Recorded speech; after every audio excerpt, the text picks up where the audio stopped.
Welcome, everybody, to Podcasting Them Softly, episode number... Welcome, everybody, to Podcasting Them Softly, episode number 5. I'm here with Nick, co-host and co-founder of Podcasting Them Softly, and I can't even believe that this is our 5th episode already, right? Yeah, I was just saying in my head that hello, obviously, and can't believe that this is the 5th week, so pretty exciting. It's insane, and I've really been looking forward to this episode because we're going to be discussing Mark Pellington's I Melt With You, which is one of my favorite films of all time, and I don't know how many read my review or thoughts of the film, but I essentially have 2 top 5 lists, which I think most people do that are serious about watching film. You have like your group of your favorite films, and then you have your group of the best films you've seen.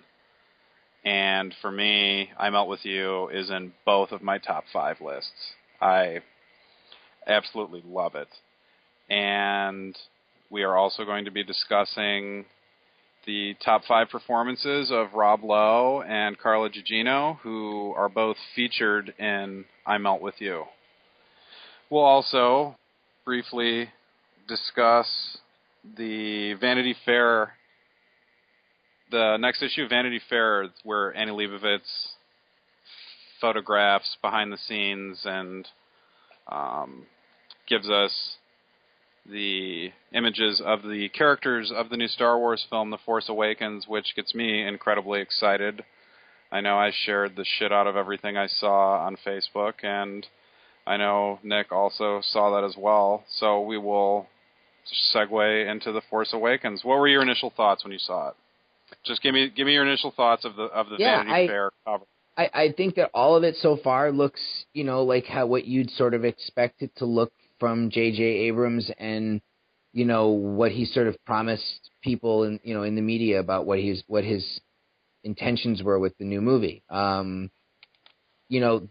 He's stressing practical stuff, and he's stressing an old school feel, and the pictures certainly gave that off. Wouldn't you agree? Oh, without a doubt. I love the fact that Abrams talked about how important it was to use practical effects like the original trilogy and use CGI when needed, and how he also talked about the references that he kept in to the new film that referenced the original trilogy, and how they took a lot of the references out because they didn't want to overdo it, and they wanted this film to stand on its own feet, even though it's a continuation of the Star Wars canon saga, which I think is really neat. Yeah, but it is important for it to be its own thing. So I agree. I saw the piece you're talking about, how he said he had to kind of cut back on, like you said, the references. But yeah, you can just tell from the the second trailer that was released, even more so than the first. You could just tell that the outer space stuff looks just very similar to the way that the outer space stuff looked in the original trilogy, which got me very excited because I wasn't a huge fan at all, really, of the prequels, which we've talked about. Hater. So I am looking forward to this one with a heck of a lot more excitement than I did the second or third prequel after Phantom Menace again. Yeah, I won't disagree with you there. I love the fact that they're continuing the story from Return of the Jedi, and the fact that Lawrence Kasdan gets brought on. Yes, that's a huge as plus. The screenwriter. Yeah, I was out to dinner with my mother tonight to take her out for Mother's Day, and she was talking to me about the movie, and she's like, "Aren't you worried or concerned that George Lucas doesn't have any part in this?" And I told her at first I was, but the fact that they brought in Lawrence Kasdan, no. And J.J. Abrams, I think these two guys are going to knock it out of the park, hopefully, with The Force Awakens. And as far as the photographs that were shown of the actors that are playing the characters, I liked the Adam Driver photograph. I think most of us knew that Adam Driver was going to play the new lightsaber-wielding bad guy. But it was cool to see him with the mask off, just to let us know the character he was playing. It'll be interesting to see if he has makeup on or if his face is CGI'd or anything like that. It'll be interesting to see what they do with his voice and face for the film, because I imagine that his mask is going to stay on probably the entire film. I don't think he'll be unmasked. I mean, the photograph they shown, he obviously had his mask off because it was a photo for Vanity Fair, but it'll be interesting to see. I like Adam Driver a lot, and I'm very glad that he kind of has this career that he is going with now. I liked him ever since I saw him in the first season of Girls. I thought the guy was incredibly interesting. And then he got the part in Lincoln, and then I know the film you like. Yeah, he's excellent in Tracks. I don't know if you saw Tracks. I didn't, but he's in Frances Ha. Is he in other film that you saw? I was just about to say, he was in, if he was in Frances Ha, I don't remember him. That movie felt like an episode of Girls anyways, really. He's in While We're Young, and he's excellent. Right. And he's excellent in it. I think he's an excellent actor. I find him very quirky talent. I was very surprised when I heard that he was cast as a villain in Star Wars. I thought that was really cool. He's very unique looking. He's a very interesting looking guy, so I agree. I'm curious to see what they'll do with a mask or whatnot. I didn't realize that he was playing a villain that was going to have a mask. So I've actually sort of stayed away from, other than watching the trailers, of course, I've stayed away from a lot of the articles and a lot of the written stuff and a lot of the stills and a lot of the other things, because I just sort of want to see the movie with, in this day and age, there's just so much hype and there's just so much stuff that gets leaked before a movie, like with something like Mad Max, there's a zillion trailers, and I feel compelled to watch all of them because it looks so insane. But there's still a side of me that, still wants to have a little bit of surprise. And I think that with Star Wars, especially with how I felt about the prequels, I think the less I know about this new movie going in, the more fun I'm going to have if I'm not going in with a certain set of expectations because I've looked at every picture and read every article. Right. The only thing I'm going to look at is the stuff like Vanity Fair and the trailers and the posters. I haven't sought out any message boards or any websites for potential spoilers. Mm-hmm. The one thing I do think is interesting with the Vanity Fair shoot, and I know this is going to be next month's issue, I believe, and they're supposed to release a few more images throughout the month, but they've saved Max von Sydow, and they haven't shown him in any of the trailers, and they haven't even shown him in the cover, or I should say in the Vanity Fair photo shoot, and I think whoever he's going to play, it's going to be big. Well, yeah, because you don't cast Max von Sydow to be Yeah. just some generic character or a character that isn't going to hold a lot of weight. So I was really excited when I read that he got cast in the film. Absolutely, yeah. It should be very interesting to see, obviously how it all comes together, and I'm very excited to see it on a visual level. I think that if JJ isn't, bullshitting everybody, which I can't imagine he is, it'll be very exciting to see a movie on the big screen in 2015 that somewhat approximates, the look and feel of, those other, the original trilogy, which will be exciting. And I don't want to digress too much, but that was one of the big things I had. I'm guessing that I don't know how much you like the Indiana Jones and the Kingdom of the Crystal Skull. I hated it. You hated it, yeah. I didn't hate it. I didn't love it. I'm somewhere in between on it. It's too much nostalgia for me to hate it. But one of the things... It just wasn't an Indiana Jones movie. I know it had Harrison Ford in it, and it had Karen Allen, and it was done by Spielberg. Yep. But it was just... It didn't look at all like the other movies. It didn't look and feel like it. Like Douglas Slocum's cinematography, especially in the I'm trying to remember, in the Crusade, is some of the best action movie cinematography ever. And there was no real attempt made by Janusz Kaminski, as great of a cinematographer as he is. There was no real attempt to approximate the look and feel of the other movies to sort of aesthetically tie it in. And given that this is the Star Wars Episode 7, has in my opinion, the benefit of having to not really pay much attention to the prequels. It feels like Abrams has gone out of his way to aesthetically link his movie up to, the end of Return of the Jedi. So, and one can only for sure. when one can only hope for some Ewoks. So, dude, the Ewoks have to be in it. I don't care. I don't care if it's just like a brief little scene. The Ewoks have to be in it. How will somewhere. They're not? The Ewoks. They're going to make all these standalone movies, right? They're going to do a Boba Fett movie, right? Right. The first one's Rogue One with Felicity Jones, where it takes place a few years before A New Hope, and it is a band of rebels that are stealing the Death Star plans. Wait a minute. That movie takes place a few years before A New Hope. Yes. So it's a prequel to A New Hope, but it's after Sith. Yeah, it takes place somewhere in between, but closer towards A New Hope, because It's about a band of rebels that are stealing the Death Star plans that, the rebels get and blow up the Death Star in A New Jones, Hope. Huh? I'm a big fan. Her and Ben Mendelsohn are the two that have gotten announced thus far that are going to be in it, which is... Somehow I missed the fact that one of my favorite current actors, Ben Mendelsohn, has been cast. Are you kidding? He's in the new Star Wars movie? Yeah, he's going to be in Rogue One. They haven't announced who anybody's going to play. I'm assuming that. Oh wow! Felicity Jones is the leader of the rebels, the rebel commandos that are stealing it. I hope that Ben Mendelsohn plays an Imperial or plays Peter Cushing's character from A New Hope or something. I don't care who he plays, to be honest with you. There better be excited. There better be a scene of him like sweating and like smoking a cigarette and like looking unshaven and like dirty and hungover, like smoking some Star Wars era cigarette, right? And then the second standalone it hasn't been officially announced, but it's pretty much known that it's going to be a Boba Fett film. That's the one that the Godzilla guy is doing, right? The Godzilla guy's doing Rogue One, the one with Felicity Jones and Ben Mendelsohn. Oh.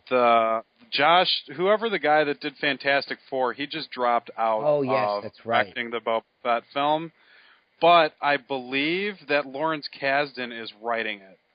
Do you know who they should get? Because they should get Lawrence Kasdan to direct it. Lawrence Kasdan or Joe Johnston? Yeah. That would be excellent. How are they not getting Joe Johnston on the phone after making the fucking Rocketeer, excuse the French? How are they not? He did a bang-up job with the first Captain America. And yes, he did. Let's not forget how much charm. I mean, I don't know if you were a fan. I loved the Rocketeer. I saw that. Of course, I love the Rocketeer. Okay, I'm not sure. It wasn't fucking Timothy Dalton. As Errol Flynn, the Nazi Errol Flynn. I loved it. It's great. Notoriously not a huge hit in the theater and critically, muted response. So you never know. Billy Campbell power. Trust me, I agree. I love that film. So let's get somebody somehow to get a note over to the people doing these movies. Joe Johnston should be up for that job. I think that he would do a great job with a Boba Fett movie. I mean, are you kidding? Didn't Joe Johnston create Boba Fett? I mean, like, I could be wrong, and I'm not a Star Wars aficionado, but you could look it up. I have somewhere in the Lawrence Kasdan did. Lawrence Kasdan created the character? Well, Lawrence Kasdan wrote Empire Strikes Back. There's somewhere, it's got to be noted that Joe Johnston had something to do with Boba Fett. In any event, he would be a good director for the film. But yeah, it's going to be exciting to see the new Star Wars movies. If they get these good filmmakers, on board to, carry these films out, who knows what could happen? It could be very interesting. Right. I think I like the fact that Disney's doing it after they did Marvel movies, because I think they're able to learn what works and what doesn't work. Plus, Star Wars holds a lot more weight than Marvel films, because Marvel films was something new, and Star Wars is a staple in cinema. And I know that you have some disdain towards the prequels, but looking at it objectively, Star Wars, the reason the prequels didn't kill the Star Wars name is because Star Wars is too big. You know what I mean by that? Well, yeah, as much as I didn't enjoy the prequels, it never stopped me from loving the original trilogy, which I which I went out and bought, and I've watched, since, not enjoying the other one. So I agree completely. Star Wars is an unstoppable force in the landscape of cinema. I mean, it's just, who people who don't like science fiction go see Star Wars. I mean, it's just, right. It's just, you can't not see Star Wars and be American, Yeah, I agree with you 100%. So, wrap up the Star Wars. Love it. We both love I'm buying the Vanity Fair next month. Of course I am. I can't wait. I'll probably frame it, actually, the cover. I liked it that much. I will say I'm getting more excited for the movie as it gets closer and closer. Oh, for sure. Another thing Nick and I both did this week is we both got the new 4K remastered anniversary edition of Goodfellas on Blu-ray. And yes. I watched it twice, 2.5 times actually.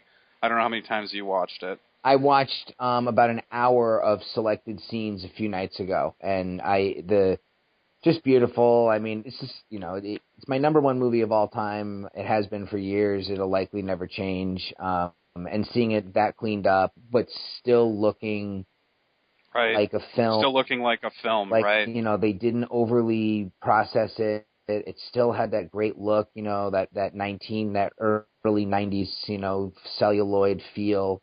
And, I have to watch the documentary. I can't wait to see that. But it just goes without saying. It's just one scene after another of priceless moments. And it's just, like I said, for me, it's my favorite movie of all time. I mean, I could talk about it for hours and hours and hours. I've seen it so much, and watching it all like that, again, cleaned up. Not that I had a particularly huge problem, and I'm not the greatest with judging how things look versus, old versions, but I had to double dip, or in this case quadruple dip, because I don't know how many versions of Goodfellas I own. It's insane. I've owned every release, I think, from VHS to the first DVD that you had to flip over. Yep, I had that one. I had that one too. You had to flip it over it was before Billy Batts gets killed, right? Isn't that where you had to flip the DVD over? Yes. I want to say? Yes. And then I've owned it on Blu-ray, and now I've owned it on Blu-ray. I think I've owned like 5 copies of it, actually. This is my 5th copy, and it'll probably not be the last because they'll release... Because I believe 4K Blu-rays are coming out soon, so we're fucked. That's pretty much what it comes down to. Time to get into TV. Don't tell the wife yet. Right. Thankfully, I did get a 4K TV, so I'm good there. I'll just have to buy a 4K player. Well, poor wife. Let's have you get into the film at hand tonight, because it's a difficult beast, and it's gonna require some good sussing out. So why don't you start off, because I know how much it means to you personally. Mark Pellington's I Melt With You came out in 2011, and I'm going to start with this. I am a man, now I remember. I am divorced, I can't get hard. I love my wife, I don't love her. I lie to myself, my mother is dead. I'm rich, I'm a failure, we forget. I am the breadwinner, I am married. She left me, I'm under 50, I'm just like my father. I'm nothing like him. I'm over 21. I can fuck. My kids need me. I'm losing my hair. I need glasses. I am afraid. I love you. I melt with you. So right off the bat, before you see anything in the film, before you see the title I Melt With You, you get these text flashes of everything that I just read. And it is fast and it is hard. All of those 3 or 4 word lines pop up on the screen, and it all builds to the title shot of I Melt With You. In a nutshell, or what you would read on the back of on the back of the Blu-ray or on IMDb, the brief plot synopsis is 4 friends get together once a year, and they have ever since college, and they spend the entire weekend partying. And these are all middle-aged men. They're all 44. They all graduated college together, and they met in college together. It's a small cast led by Thomas Jane, who plays Richard, the quote-unquote failed writer who becomes an English teacher in high school. Jonathan, played by Rob Lowe, who is the general practitioner that turned into selling prescriptions to his wealthy patients and selling out. Jeremy Piven, who plays Ron, who is a fraudulent investment banker. And then Christian McKay, who plays Tim, who is an artist that lost his partner in a crash that he caused, a car crash that he caused. A lot of this film is ambiguous with a lot of things. I shouldn't say a lot of things. It's ambiguous with some things, but then it just completely gets in your face, hard and fast. And the first act of the film is the four of them getting together, they're partying, they're doing all sorts of drugs, and I don't mean smoking marijuana and stuff like that. They are taking hard prescription pills that Rob Lowe supplies them with, they're listening to loud music, and they spend the first act of the film reminiscing and partying and bringing women over that they met at the local bar because they're renting this beautiful house on Big Sur on the ocean. And the first act of the film's fun. It's laugh out loud funny. Don't you think? When you rewatched it, I was laughing out loud at a lot of the stuff of the four friends reminiscing. Yeah, yeah, definitely. It has that exciting in the moment, feeling of being with guys, friends who are, catching up and reminiscing and partying hard and doing all sorts of drugs and, getting off and having a blast. So yeah, it's a unique film because it takes a very interesting, leap in the second half. This movie doesn't necessarily feel like a three-act film. It kind of feels like a 2-act movie in a way. And for me, it almost felt like a play at times because you were so confined to the house. I felt like this story, in some ways maybe even could be transferred to the stage because it offers such great opportunity for the actors. Do you know what I mean? Right. I agree with you. The second act of the film takes a completely dark leap that when I watched this for the first time, I couldn't believe it happened. And from that point on, it continues to trek into pitch black territory that you think it's going to happen, but because it's a movie, you know what I mean? You're watching this all unravel, and you can't believe it, and it just keeps going and going and going until it's until it's over, and it's an abrupt ending. Mm-hmm. And this movie knocked me on my ass when I first saw it. I remember seeing the trailer for it because I don't remember how I saw the trailer, but I like Thomas Jane, I like Rob Lowe, I like the director Mark Pellington a lot. I think I saw the trailer, and I was just like, holy fuck, I have to see this movie. And because it premiered at Sundance, and because everybody hates this film, it went straight to VOD, so I was able to see it that way. I remember renting it, and I was in my bedroom, and I was watching this, and I couldn't even believe it. This film, to me, in a way, is... I double-checked on Rotten Tomatoes. It has a 12% on Rotten Tomatoes.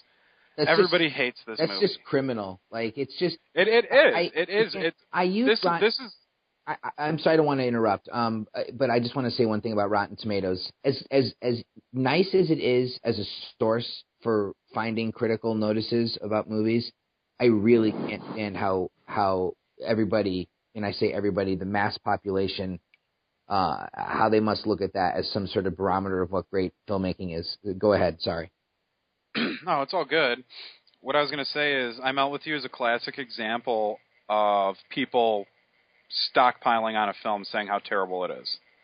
It's one of those films that comes out that everybody hates, and everybody just continues to hate it, and they pile on and pile on. It's very Heaven's Gate in a way, where Heaven's Gate killed Cimino's career, much like Pellington's career in a way, and it was killed before the movie even got a release, much like I Melt With You. But now we look at Heaven's Gate as an epic film, and it is. I mean, Criterion Collection released it. I've watched it. I love it. I think Heaven's Gate's amazing. Yeah. I'm not saying that I Melt With You will turn into this, but maybe one day it will. It's destined to find another life, because the great thing about cinema these days, you know, and I'm all for watching movies on the big screen or on the biggest television that you have at your disposal.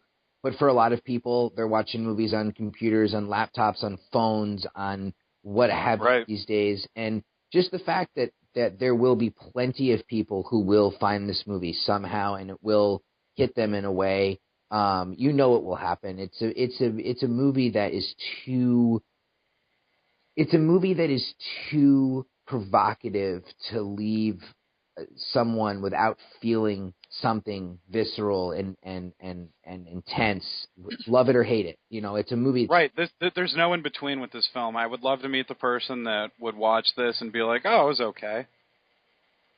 It's either, and I think the reason, and we've spoken about this, I think you and I both like this film. I love it. I mean, I can't say enough about it. You know that about me. We look at this film in two different ways, I believe. In a way, we both love the aesthetics of this film, yes. The coloring, the cinematography, which you have a lot to say about.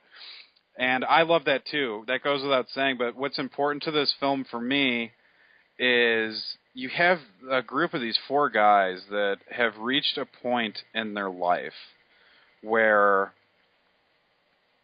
their life didn't turn out the way they all thought it would when they were young idealists. And I think that's something that everyone can relate to and identify with. Not saying that people's lives don't turn out that way. Some people's do, not everyone's. And these men have reached a point in their life where they're closer to the end than they are from the beginning of it, and from who they were and from who they hold on to inside of themselves. And this film is about the male psyche and the dark parts of it. Fear, greed, shame, self-hatred is all represented in these characters who are all broken. Tragically broken in an incredibly and pure, beautiful way. And I don't mean to sound morbid by that, but it's truly this soul-bearing film. And I think the issue with this film is Mark Pellington is essentially, for this film, he's holding a mirror up in front of your face. And what you're seeing in the reflection of this film is aspects of your life that are uncomfortable. That's, for lack of a better word, that are uncomfortable. I mean, it's showing you things that you lie to others about, and particularly that you lie to yourself. Yeah. And I mean, speaking for me, I think I'm more in touch with a lot of stuff that gets brought up in this film. Speaking for me personally, when I watch the film, I can identify with the fear and the loss and the shame and the self-hatred, and more so than I think most people who can watch this film and it makes them feel uncomfortable.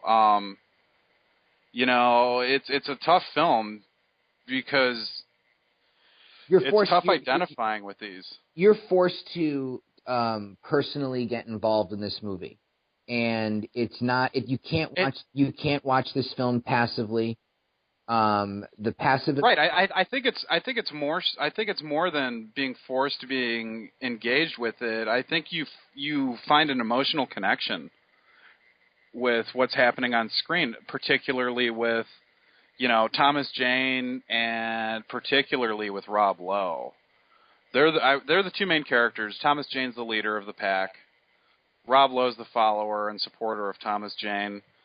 Piven is the cynic that essentially finds his way with the rest of them, and Christian McKay is the broken philosopher of the group. But I particularly think that Rob Lowe's character is the most tragic of them in a way, as the doctor who becomes this smarmy piece of shit that sells prescriptions and then supplies his friends with drugs for the weekend. But there's also this dimension of Rob Lowe's character who is dealing with the loss of his wife and child. And I don't mean death. I mean the fact that they left him and there was someone else, and his wife is remarried, and Rob Lowe's son calls the stepfather daddy. And I think Rob Lowe's character identifies himself as a father, and that's who he is, and that gets stripped from him.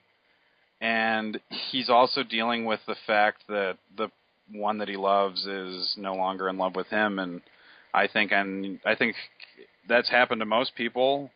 And I think those people who that has happened to, you watch this and you can't help but feel yourself inside of Rob Lowe.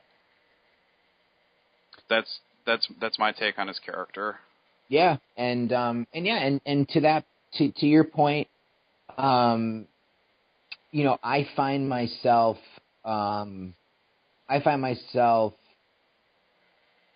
getting involved with these characters while never sort of bonding with them.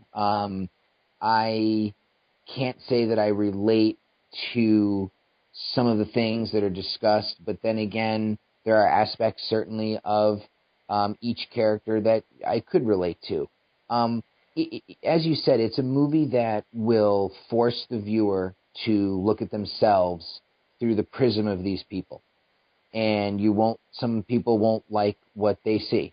And other people are going to have a tough time with the on-screen drug use. There's just no question about that. In fact, I have didn't even say to you offline, a coworker, I was talking about this film. And while the coworker, the guy I was talking to, while he appreciated the acting and the conviction of the film, the drug use for him was just too much. It made him nervous. It made him it just was too much for him.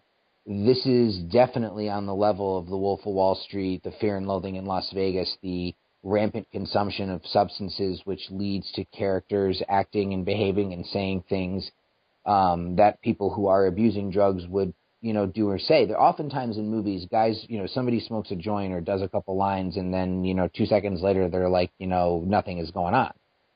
And that's not the case in this film. These guys go on an epic bender, and they, you see it. You see it for the whole. I mean, Thomas Jane is spun out by the time by the time that the movie is coming to its conclusion.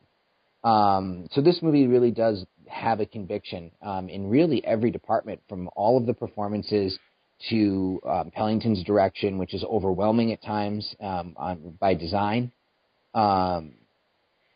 And again, I think that even when there will be, even when presented with aspects of this film that you might not immediately relate to, I think that there is so much of this movie, and really illustrated by the text that you read off at the beginning of our discussion. This movie opens with a startling beginning sequence where all of those bits there that you read off are printed on screen, and it really sets the tone right off the bat that you're dealing with a movie that is introspective and as existential, something that's going to look at the problems that these guys are facing in a very intense way, never letting anybody off the hook. And I don't know how much we want to delve into the second half of the film, which again, the first half is sort of a raucous party, which is, sort of quote unquote all fun and games. But I guess the trailer, does indicate where the story goes. So I guess it's not spoiling anything to say that one of the four friends ends up committing suicide. And after that moment, it triggers something in the remaining three men. And maybe, I guess, we'll maybe stop short of discussing any further quote-unquote spoilers or plot developments. But let's just maybe leave it that the death of the first friend has a tragic, toll on the rest of the group. And without a doubt. And that would happen in any group of friends who are that close. And they made the point through the use of pictures and through the use of quick flashbacks and their conversations that this is a group of friends that met in college and who made the point of keeping in touch for 20 years. A lot of times you meet people, you're friends for a while, you go your separate ways, and that's that, and you don't really reconnect. This has the aspect of The Big Chill, but sort of right.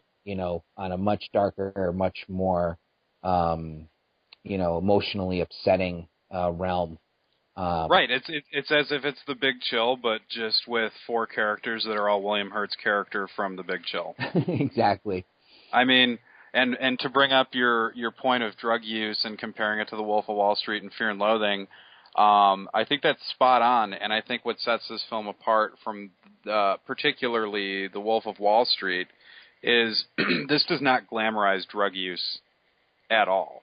It may at the beginning when they're doing cocaine and popping pills, and Sasha Grey is in it briefly as this girl who comes over with a bunch of other people while they're all partying, and it's like, oh, we're doing drugs and hanging out with hot 20-some-year-olds, and but once the film takes the dark turn with the suicide and the drug use gets bigger and bigger and it progresses further and further, this is definitely a de-glamorization of drug use as to where Wolf of Wall Street, I remember seeing it in the theater with my buddies, and as soon as the film was over, it was just like, dude, it's just a shame they don't make Quaaludes anymore. You know what I mean? Because you're watching it, and you're like, oh my god! All I could think about the whole next day was like, I wonder what a Quaalude's like. Yeah, exactly. I would try it if somebody put it in front of me. But with I Melt With You, it's startling. Yeah, and it's the desperation that comes with that sort of drug abuse, and I guess this sort of ties into my most, as we've discussed before, visual aspect of storytelling is of paramount importance for me. Film is a visual medium, obviously. I'm all for cinema being told in as visual a way as possible. I don't necessarily need, a garrulous screenplay to consider the work amazing. If a director or a filmmaker can get across images and get across ideas and emotion through pictures, I'm all for it. This movie is overwhelmingly gorgeous. It has a visual quality and clarity that I haven't really encountered, except for maybe some of Terrence Malick's works, and I had a lot of visual correlations between The Tree of Life and Enter the Void with this movie, between right. The use of color, the vivid color that's used. What I thought was so funny, and you could tell right off the bat, right in the beginning of the film, that there was something special going on with the palette and with the aesthetic. The colorist is given an on-screen credit up front. I have watched, I don't know how many movies in my life. I have never seen the colorist getting a credit, and it's much deserved.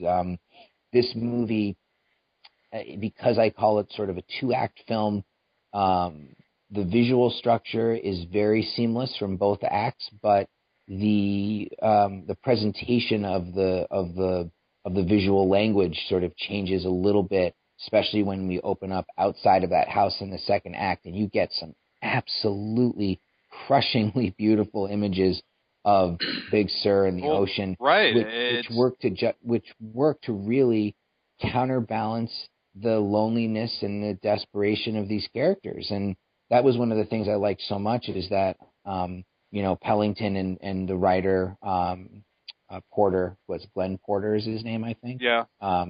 They chose to set this film where they did, and the use of space and the use of the ominous nature of the house being perched on that cliff, and everything about this movie feels exactly the way that I could see them wanting to make it. And which is challenging in this day and age of cookie cutter cookie cutter, just the idea that everybody wants to see the same thing over and over again. Well, this movie is not going to be that. So.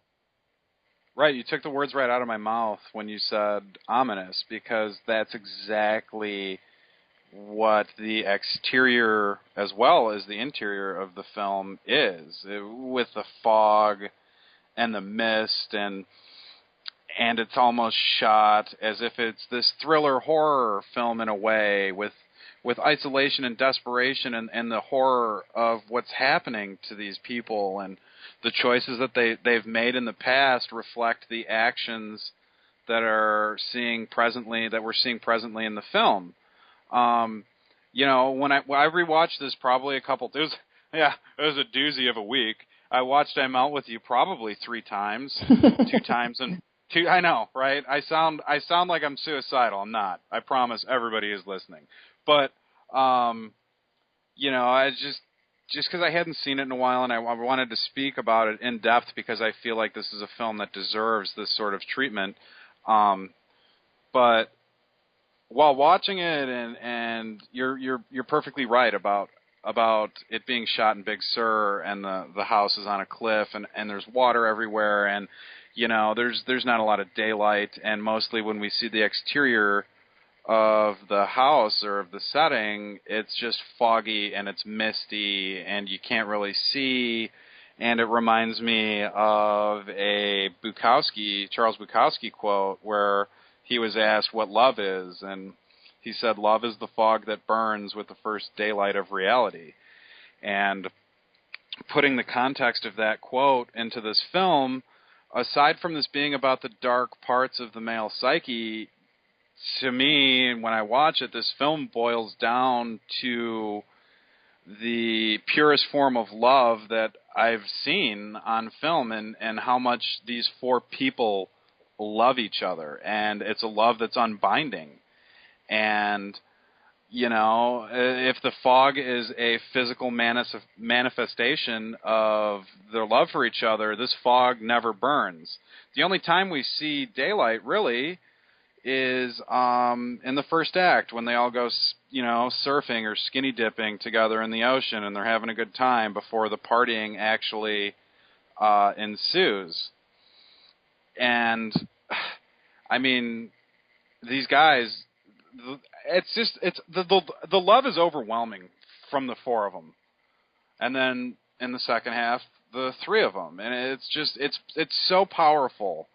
And it's so engaging, and the soundtrack to this film is amazing. I own the soundtrack. It's made up of predominantly songs from the 80s to early 90s. There's a few that slip through. Obviously, the title of the film is taken from Modern English's song "I Melt With You," which Modern English actually re-recorded and did a new rendition of for this film that plays over the end credits, which is fantastic. I love it. I love the original song from the 80s. I love the new rendition of the song that plays over the closing credits, and the title and song of the film is a perfect mesh, and the song completely coincides with what we see happen on the film, because essentially what happens with these guys is they stop the world and they melt with each other. And it's truly beautiful. It's probably one of the most, sans something like Sophie's Choice or The Deer Hunter, it's one of the most tragic things I've ever seen, and it's completely beautiful. So yeah, I mean, I just wanted to step back a minute and talk about the how I believe this film's about love. And I know you and I have spoken about this before we wrote our reviews for the film, and we shared with it. But that's how I looked at it. I looked at it as this film is the purest form of love, that there's no gender or sexual connotation with it. It's just this bond that can never be broken, and it's not easily achieved with someone. Yeah, it's male relationships are very interesting, and this movie touches on a lot of the intricacies of long-term male friendship and what it means to be there for a friend, and It's just such a unique movie because, obviously it's independent. It had to have been independent. There's nothing, Yeah, right. there's nothing marketable about this movie, quote unquote. It's not trailer ready, with, like a Transformers movie or something. And what I really find interesting is that this movie, you wouldn't make this movie, you wouldn't have this film to say if you didn't mean it, and you wouldn't go down this road if you didn't feel like you had to make this film. And Pellington has been a very interesting director in the sense that his career has just been so eclectic. He's, Arlington Road and The Mothman Prophecies are still, I mean, he banged those movies out in 1999 and 2002, respectively. And that, in filmmaking terms, that's like, ages ago.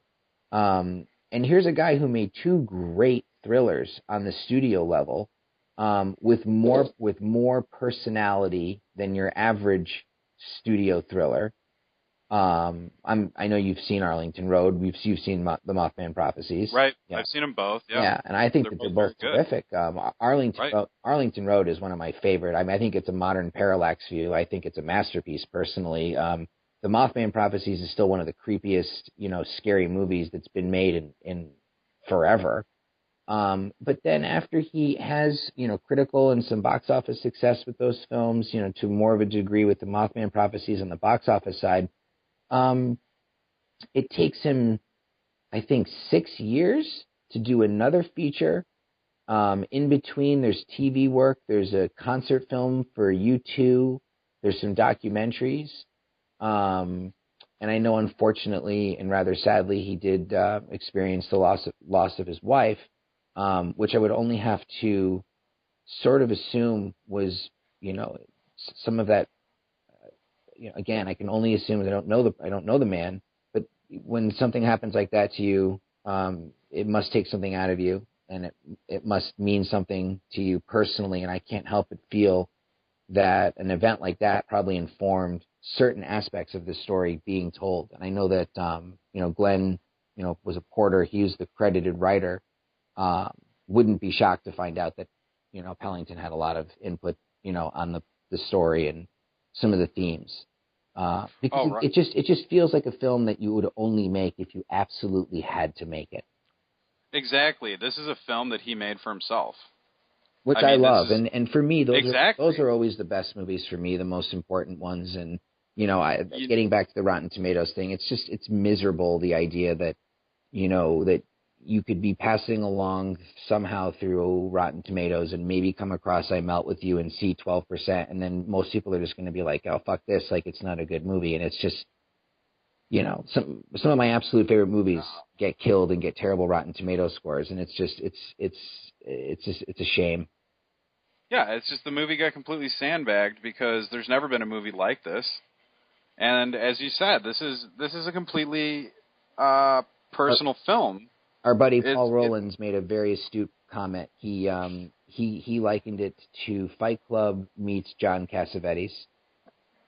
That's perfect. I mean, and I think that's an extremely smart comment. And right, I couldn't help but feel about Fight Club. I was trying to come up with like an analogy on my own like that, because that was so perfect, and the only other thing I could come up with would be like, this is Lord of the Flies meets Husbands. Yeah, Cassavetes' Husbands. You know what I mean? It'll be interesting because I know a lot of people who listen to our podcast have told both of us that, hey, I'm going to watch this movie tonight, or I'm looking forward to this. There's a few people, Josh in particular, loves this film. I know Marco Train said he was going to watch it tonight, which I think was yesterday. And when this gets posted, I'm very interested to hear what people's reactions are that have never seen this film and are watching this for the first time. I think that most people will have different reactions to this as you get older. I think this movie will affect older people, men, differently than it'll affect, somebody who's 18 and watching this. Wouldn't you think? I mean, I'm 30. Yeah, And definitely. Because I have more love for this film now than I did when I initially saw it, and I can't help but feel as I get older and maybe even reach the same age as the characters are in this film, how I'm going to feel about it then. yeah, I mean, I saw it when it first came out on VOD, and I have to be honest with you, the impact, it didn't make as big of an impact on me. I like the film, but it didn't register with me the way that it did when I just recently watched it last week. And given that it is only 4 years old, and I haven't seen it like I've seen something like Fight Club, but I can remember when I saw Fight Club in 1999 in the theater, and throughout the last that movie's 16 years old now, right? Right. Throughout the last 16 years, I must have watched that movie 10 or 15 times, and that movie is one of those films that means something different every time that you watch it as you get older. This movie will certainly be that way. I'm going to experience I Melt With You, in my 30s, not when I was, in my early 20s and having that sort of progression. But yeah, it's a movie that you will grow with, and that will grow with you if you watch it multiple times. It has the potential and possibility to mean something different every time that you watch it if you separate your viewings. So yeah, and then that to me, that's the richest type of cinema. That's the kind of movies that I'm going to watch consistently over and over again. I'm not going to. This is a tough movie to watch. I'm not going to lie and say that I'm going to cue this one up all the time. This is a draining film. Knowing what happens at the end, part of the tension is relieved by knowing what's coming. But this will be a movie where I think that a lot of people maybe once will be enough, just because Right. it's sad. It's a movie that lives in movie world, but at the same time, and I say that just because of just the whole presentation of it, just how obviously filmic it looks and how gorgeous it is and how deliberate, how stylish things are. It's a movie. It's not it wasn't made with a documentary aesthetic, for instance. But it's a film that is going to, I think we said, it's going to provoke some sort of an immediate response from people because of how intense it is. And the performances they all complement one another. They're all perfectly in sync. Christian McKay, he was an actor I'd never seen before until this film. Unless I've seen him in something and he didn't register with me, and I should have looked on the IMDb before we really studied his IMDb, but he was just quietly heartbreaking. I mean, the whole thing with him is just like, oh man, really? Like, it's a movie I think that it will drain people by the end of it. Most people, cinephiles, movie buffs, guys like you and me who can watch a movie every day or two movies a day. That's one thing, but this is going to be a challenging piece for a lot of people. So. Yeah, I agree with you. To wrap up the draining segment of a draining movie, I think the camaraderie and the chemistry of Jane, Lowe, Piven, and McKay is paramount. And I can't think of many ensembles that are firing on all cylinders to the best of their performances, as well as giving a complex and emotionally draining performance. I mean, when rewatching this, I can't even believe that Rob Lowe's in this movie because I don't know how much people know about Rob Lowe, but 20 years ago he was an addict and he was in terrible shape and he was into drugs and alcohol way beyond belief, and he pulled himself out of it and reinvented himself, and he's been sober ever since then. And when you look at his character in the film, he's the supplier of the drugs, and he may be the hardest user of them all. I mean, I don't want to. Yeah. Right. I don't want to spoil anything. I'm not going to get into it, but the scene where he shoots himself up, and he's just sitting in the chair in his bedroom, and he's looking out the window, and then the image of his past flashes up, and he's watching himself and his then wife and then child on the beach. I mean, it's incredible, and it's just the performances that are in this film is unlike anything I think I've seen. The only other thing I can think of that comes to mind is Glengarry Glen Ross, with an ensemble that is just truly breathtaking. But this film is made. It sinks or swims on the performances of these characters, or of these actors, I should say. It's the entire film is the daring and naked performances that they give. Soul-bearing. It's truly soul-bearing.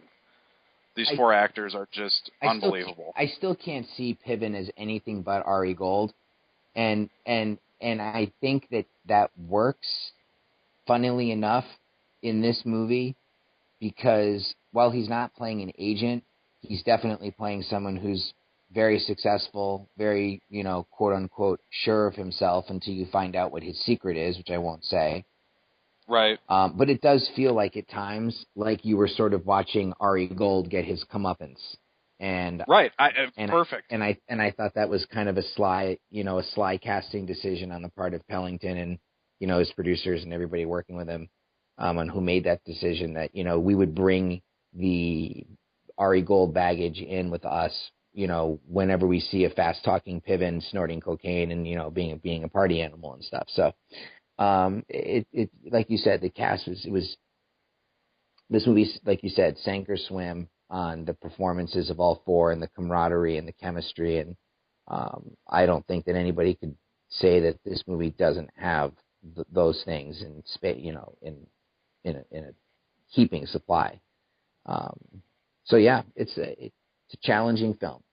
It's a movie that will rub some people the wrong way, will rub some people really, really the right way. And it's impossible not to have a heated response about it, which would have to have been their goal and their intention. Oh, without a doubt. All right, well, let's... Yeah. Well, let's segue into our top 5 performances. And I know we didn't talk about her when we spoke about the film. Carla Gugino is in this film as the sheriff of the town that they're in. And she isn't in the film a whole lot, but when she's in it, it's important.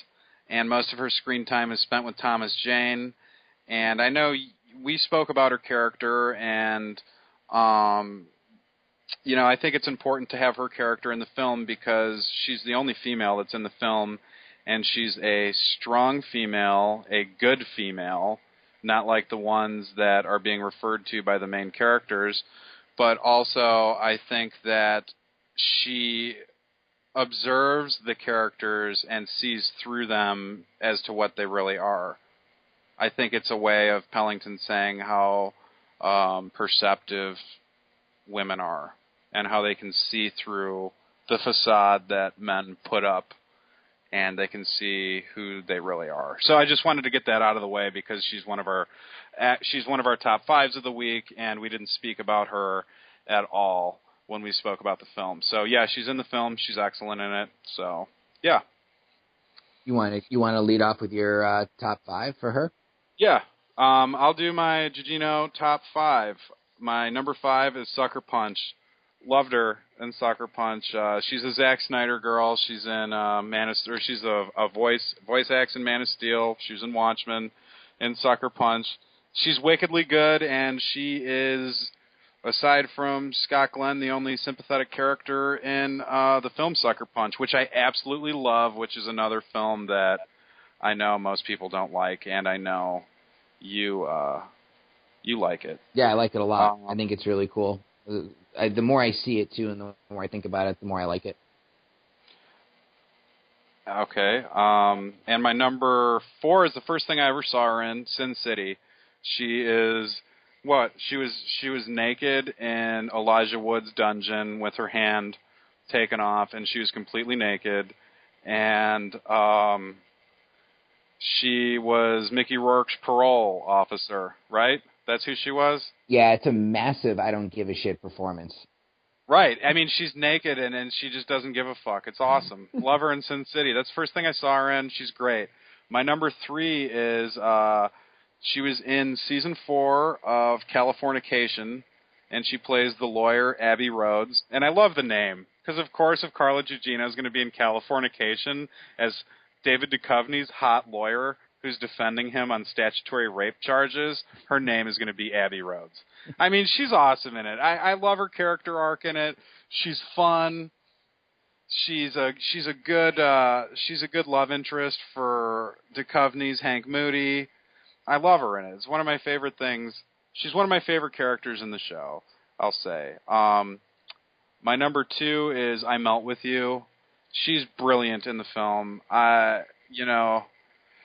She isn't the sexy character. She's not the, like how she normally is. Sucker Punch, Sin City, Californication.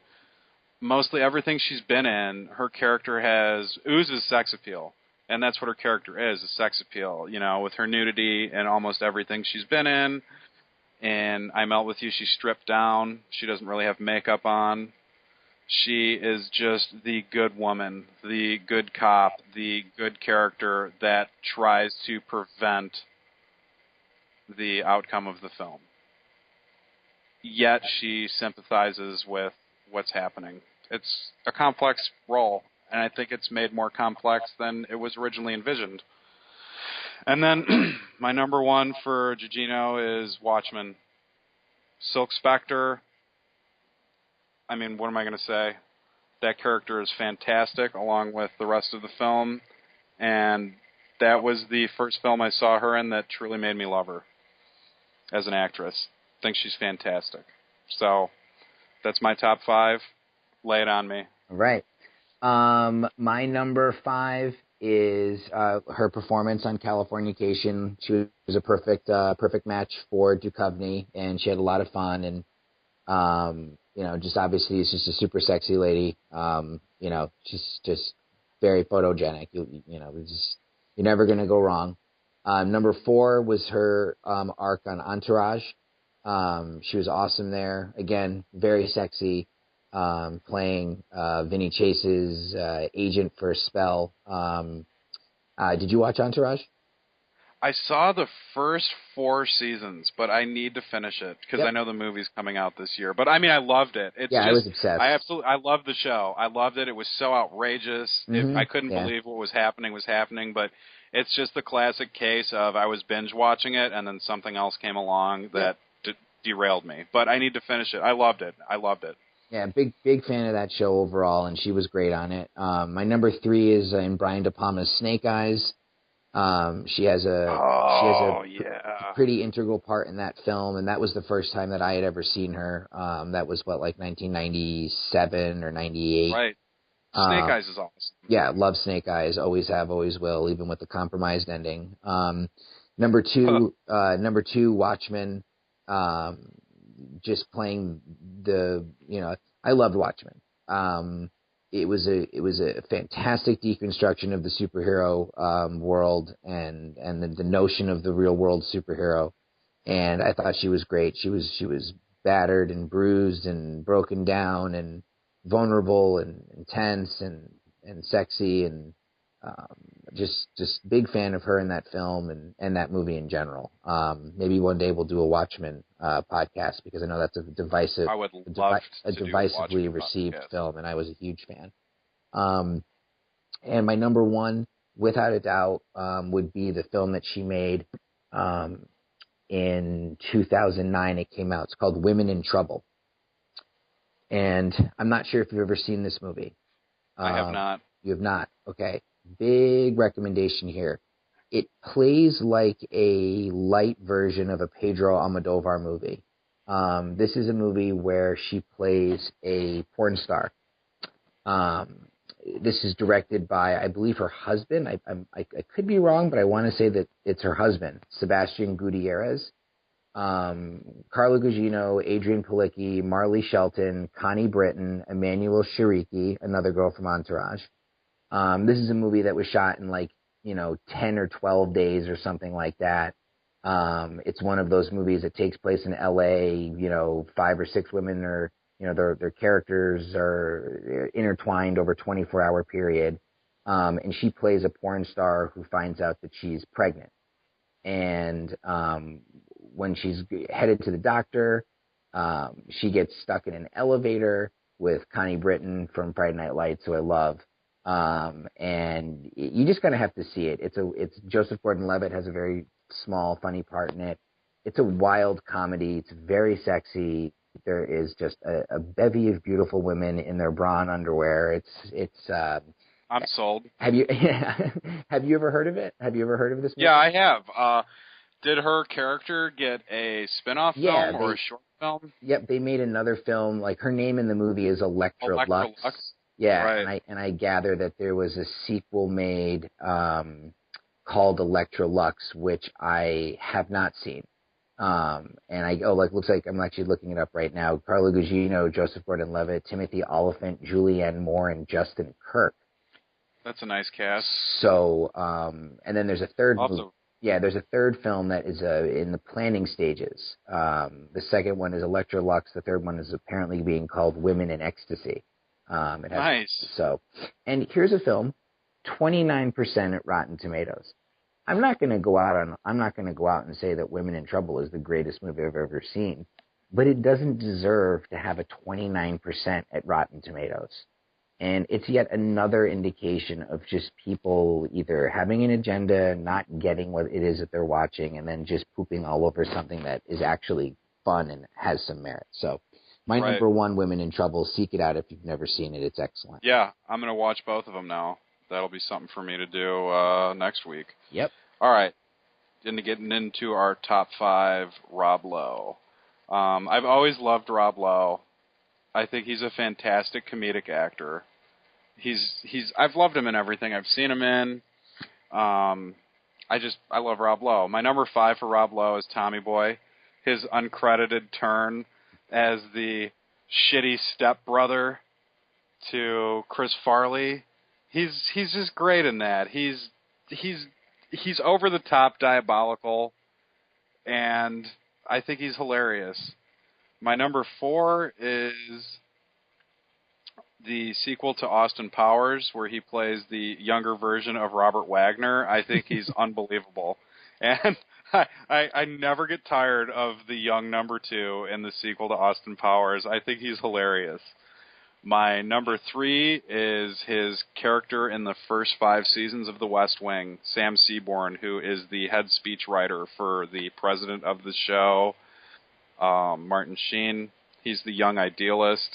He instills hope in everyone that he affects in the show. He's very good at delivering the quick Sorkin banter, and he actually departed the show when Sorkin did in the 5th season. But he comes back in the last couple episodes of the series. My number 2 is Thank You for Smoking. He has a short or a brief role in that film. I think that film is genius in itself. I love all the actors that have the extended cameos, and Sam Elliott as the Marlboro Man dying of cancer is a standout. And I particularly love Rob Lowe as the Hollywood executive that's telling Aaron Eckhart, who's the lobbyist for Big Tobacco, that we can't smoke in movies anymore. I think it's hilarious. My number 1 is a tie. I had a couple of ties here for Rob Lowe, and I figured I could only do one tie. So my tie for number 1 is his best dramatic performance in I Melt With You as Jonathan. I've touched upon it many times earlier, how heartbreaking and just beautifully tragic he is. And then my other one is his role in Californication, where he plays the insane method actor Eddie Nero, who plays Hank Moody in a film in the 4th season, and then in season 5, 6, and 7 has episodes where he comes back in. He's outrageous. He's the most outrageous thing I've ever seen. in a TV show, he is completely out of control. And I remember in the 5th season when he came back in an episode, back when I used Twitter, I remember I tweeted Rob Lowe, and I said, Eddie Nero's back. You are tied with Daniel Day-Lewis as the best actor that's ever lived. And he tweeted me back, and he said, ha, ha, ha, exclamation point, that's funny.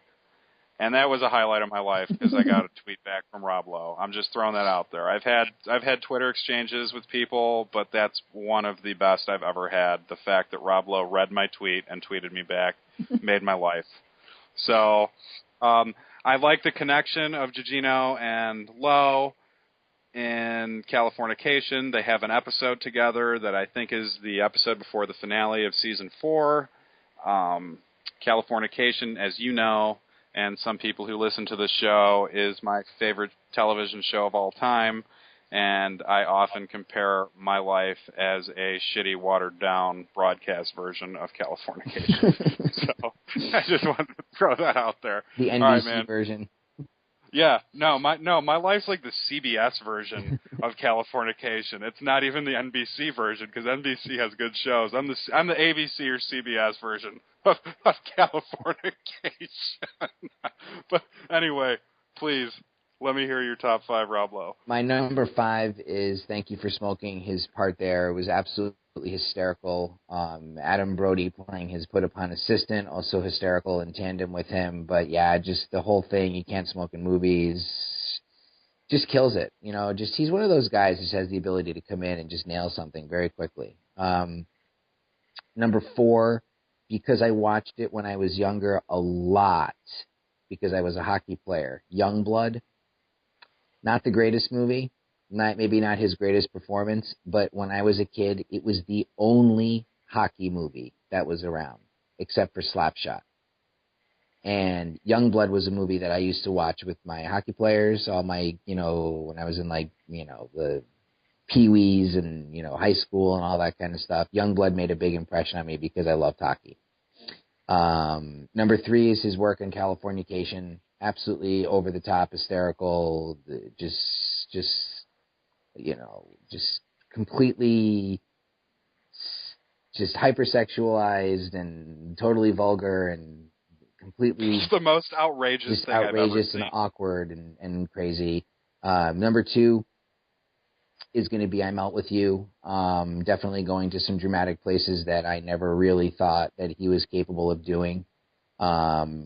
And really just, providing a major anchor for that film. And number 1 for me, without a doubt, whenever I think of Rob Lowe, I think of his role in Wayne's World. Yeah. I just can't. To me, because I watched that movie so much when I was 12, 13, 14 years old, he'll always be, for me, the antagonist of Wayne's World and that smarmy guy with that smile and, walking like he had, had a pole shoved up him at the end, and I'll never not think about that. But I'll also throw out some love too for The West Wing, his work there with the episodes that I saw. He was also awesome in The Stand, that miniseries back in the mid-80s. Yeah, he was great as the there. mute. And I will admit to one thing. I've only seen it once, and I have next to no memory, but I should revisit The Outsiders. Yep. I really don't have much of a memory of that at all. So The Outsiders, St. Elmo's Fire, and then he was in a film called Class with Andrew McCarthy and Jacqueline Bisset, where Andrew McCarthy and Rob Lowe were roommates at a boarding school, and Andrew McCarthy was like the nerdy kid that got made fun of, and he ends up having this relationship with Jacqueline Bisset, who turns out to be Rob Lowe's mom. I haven't seen that movie in probably 20 years, but I remember, I think I was way too young. It's good from what I remember. I'd watch it again. I think Cliff Robertson plays Rob Lowe's dad and Jacqueline Bisset's husband, so it's got a nice little cast there. The funny thing is I haven't seen Youngblood, and I was talking to one of my buddies about my Rob Lowe top 5 this morning, and he's like, "You seen Youngblood?" And I'm like, "I've never heard of it." He's like, "It is terrible, but you have to see it because it's amazing." Yeah, And it's not a good movie at all. In fact, I'm almost positive that it was like a low budget Canadian production, and it was something that it was just something that was just so cheesy. But again, when you're 8 years old and you play hockey, that's right. Patrick Swayze is in it too. That's right. How could I forget? It's not a great movie, but if you're a completist, it's worth checking out. So, and that's right. Keanu Reeves is in the movie. It's his like first or second film appearance. It's like, and aren't they all in Outsiders too? I know Swayze is and Rob Lowe is. Mm-hmm. I don't know if Keanu Reeves. I don't know about Reeves. I don't know if Keanu Reeves Honestly, I don't remember much at all about The Outsiders. But the Youngblood is a really cheesy '80s movie, but it has its moments. It's probably the only reason why it has its moments is because there's some sort of nostalgia factor. But what did you get caught up with over the week? Anything memorable that you watched? Just Goodfellas and I Melt With You is pretty much all I watched. I got caught up on Game of Thrones, and I still have an episode or two to catch up on Mad Men. I haven't had a chance We'll get into Mad Men in the next couple weeks, obviously, with the last 2 episodes on the horizon. Just right. Been absolutely incredible. You know what I've noticed? Robert Towne has been working on this last season. Have you noticed his name in the credits as a consultant? I haven't. Yeah, he's Are you serious? Yeah, Robert Towne has been listed in the whole final season as a consulting producer. So interesting. He's been like sitting in the writers' room with them, I guess, and hawking ideas around, which is just cool to even think about Robert Towne. Smoking his cigarettes and telling all the writers that he fucking wrote Chinatown and all this other shit. This is what you gotta do, kid. Yeah. Over the week, I saw a movie called Miami Blues, which is something I had never seen, from 1990 with Alec Baldwin and Jennifer Jason Leigh. I own that on VHS. Yeah, sort of fell in between the cracks when it came out. Didn't do very well in the box office, and not hard to see why. Sort of pre-Tarantino, mixing comedy and violence. Alec Baldwin giving a really interesting, funny performance. So that's one for people to catch up with if they haven't seen it or if it snuck by them. It's a good little movie from the director of Grosse Pointe Blank. It's a good one to get caught up with. That was fun. I revisited one of my favorite movies of all time, Blow Up. I'll never not love that movie. It's just one of the sexiest, one of the coolest movies I've ever made. And that's another movie where you watch that film. If you scatter your viewings throughout the years, it'll mean something different every time you see it. And watching it last week was wonderful. Just such a great film, and just so inherently cinematic and exciting and mysterious, and above all, just so cool. So I love that film. Got a chance to see that again, and trying to think about anything else notable. Oh, I would have to. I won't get into it too much, but I've just learned from a Facebook friend, Ryan Marshall. He put these films of Duke Mitchell, this Gone with the Pope, and Massacre Mafia style, these lost and found 70s exploitation films. I watched Gone with the Pope last night. It was an absolute, just an incredibly funny thing, just a relic of a time and of a style of filmmaking that I'm not too familiar with overall, but man, just very funny and entertaining and wild and crazy. And I will say I'm buying both of those films this week. Oh yeah, they're after watching the trailer and talking to you about it incessantly throughout the day. So yeah, so that's pretty much where I'm at. And next weekend we'll do our 6th show, which will be fun, and we're going to be spotlighting a movie that I think really snuck through the public consciousness, and that would be Jean-Pierre Genet's Very Long Engagement. This is the guy who directed City of Lost Children, Amelie, Delicatessen, Alien Resurrection, Micmacs. He's a newer film that just came out last year. I can't remember the title. But A Very Long Engagement, I think, is a masterpiece, and I think it's going to be... you haven't seen it, correct? Correct. I am looking forward to watching it. I think you'll be blown away. It's very intense, really, really intense film. So I can't wait to get into that next week. And we're also going to spotlight top 5 performances. We're going to go with Colin Farrell, who's one of my favorite actors. We'll do top 5 performances for him. He's not involved with a very long engagement, but Jodie Foster has a supporting part in a very long engagement, so we're going to go with Jodie Foster for top 5 performances from her. So, and we'll also have a big discussion at the front end on George Miller's Fury Road, Mad Max Fury Road, which opens next weekend, and both Frank and I will be seeing it before we record, so we'll have our discussion for that. I know I am absolutely beyond thrilled to see it. I am right there with you. I can't even wait to see it. I got even more excited when I saw the red carpet premiere, and Mel Gibson showed up at the red carpet premiere. So yeah, that was cool, seeing him with Tom Hardy. Very cool. I am looking forward to that so much. And like I said at the top of the show, I can't even believe this is our 5th episode. It's amazing. We both absolutely love doing this, and I've met so many people that I'm now Facebook friends with through doing this podcast, and it has brought the meaning of Facebook to a new level to me, where I can go on it multiple times a day and discuss film with you and all sorts of other people who I've met through doing this, and I absolutely love it, and I couldn't be happier where I am right now, and this is just fantastic, and I love doing this, and thank you and everybody who's listening to this.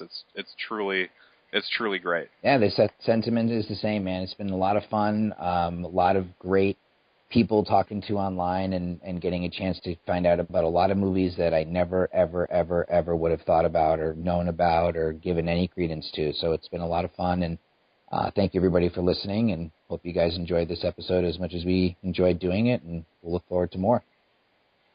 Right on. We'll catch you guys next week, and hopefully everybody has a happy Mother's Day and tells their mothers about our awesome podcast. Yes, happy Mother's Day, everybody.